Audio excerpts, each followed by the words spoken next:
Nakatakdang mag-inspeksyon ng Agriculture Department at DTI sa ilang mga palengke ngayong araw. Ito'y para matiyak na sumusunod ang mga nagtitinda sa ipinatutupad MSRP sa baboy at iba pang presyo ng mga bilihin. Si Vel Custodio ng PTV Manila sa Balitang Pambansa Live. Naomi, magsasagawa ng joint inspection ng Department of Agriculture at Department of Aid with Industry dito sa Balintawak Market mamaya para tignan kung tama ang presyo na inilalagay sa basic necessities and prime commodities.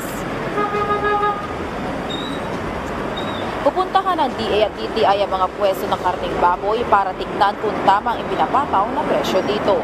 Kasunod ng paglalagay ng maximum suggested retail price sa baboy sa Metro Manila simula kahapon. Dapat hindi lalagpas ang presyo ng kasim sa 350 pesos per kilo at 380 pesos naman para sa kilo ng liempo. Nauna nang sinabi ng DA na mag-iikot sila katuwang ang DTI at PNP sa mga palengke sa Metro Manila para sa tamang presyo ng mga baboy.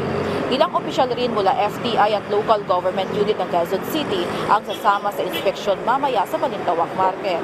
Bukod sa baboy, pupuntahan din ng mga nagtitinda ng isda, gulay, bigas at iba pang mga produktong karne.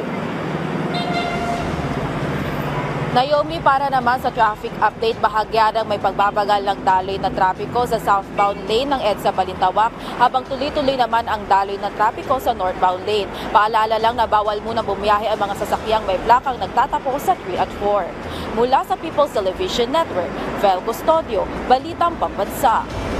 Maraming salamat, Vel Custodio.